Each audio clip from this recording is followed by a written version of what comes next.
So আজ চলে এসেছিলাম আমি শেরে পাঞ্জাবে, যেটার লোকেশান ছিল এয়ারপোর্টের দিকে। তো আমি প্রথমে এসেই এন্ট্রি করে গেলাম।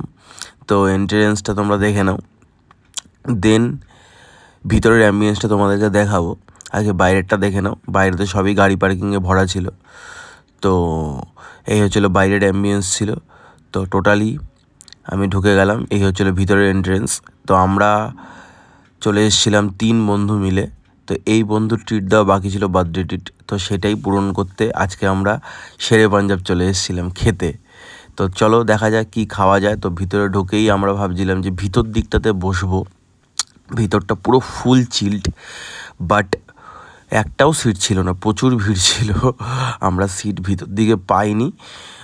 যথারীতি কিছুক্ষণ চেষ্টা করতে করতে বাইরে দেখলাম সিএসকের ম্যাচ চলছে। তো বাইরের লোকেশানটাই তোমরা বাইরের অ্যাম্বিয়েন্সটাও দেখে নাও। এখানে বাইরে বসেও কত সুন্দর করে খাওয়া যাচ্ছে। তো আমরা দুজন বন্ধু মিলে একটু ম্যানেজ করার চেষ্টা করছিলাম যে ভিতরে হবে নাকি। তো ভিতরে জায়গা পেলাম না, বললো অনেকটাই সময় লেগে যাবে। তো রাতও প্রায় হয়ে গেল, সিএসকের ম্যাচের সাথে সাথে বাইরে বসে বললাম আমরা এখানেই সিটে 3 বন্ধুরা। তো ফার্স্টেই অর্ডার করে দেওয়া হয়েছিল ফিশ ফিঙ্গার। তো ফিশ ফিঙ্গার খেতে খেতে সিএসকের ম্যাচ দেখতে দেখতে বেশ গল্প করতে করতে খাওয়া, ম্যাচ জাস্ট জমে গিয়েছিল। আর ম্যাচের সাথে সাথে ফুল এক্সাইটমেন্টে আমরা এনজয় করছিলাম।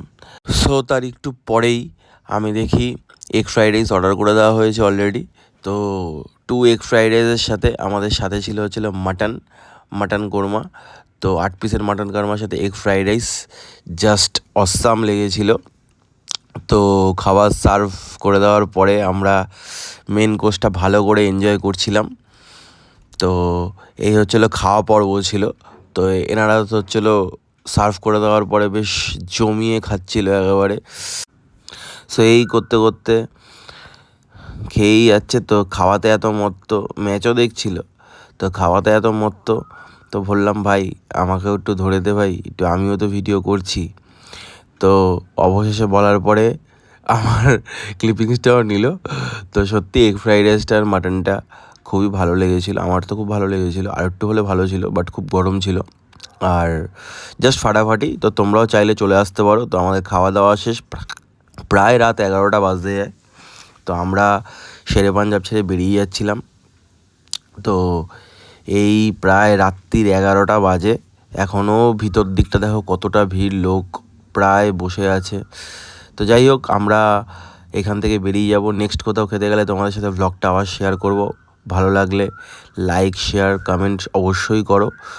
আর এবার দেখা যাক গাড়ি পাই নাকি, একটুও গাড়ি পাচ্ছিলাম না, অটো পাচ্ছিলাম না। লাস্টে আমরা মানে কি বলবো, অনেকক্ষণ ধরে ট্রাই করার পরে উবের ওলা খুব প্রাইস চাইছিল। তো রীতিমতন ট্যাক্সি বুক করে রাত্রিবেলা যে যার বাড়ি চলে যাই।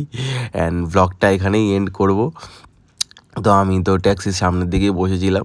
তো রাতও হয়ে গেছিলো, এরা দুজন বসে মারাত্মক চিল করছিল। চলো টাটা বাই।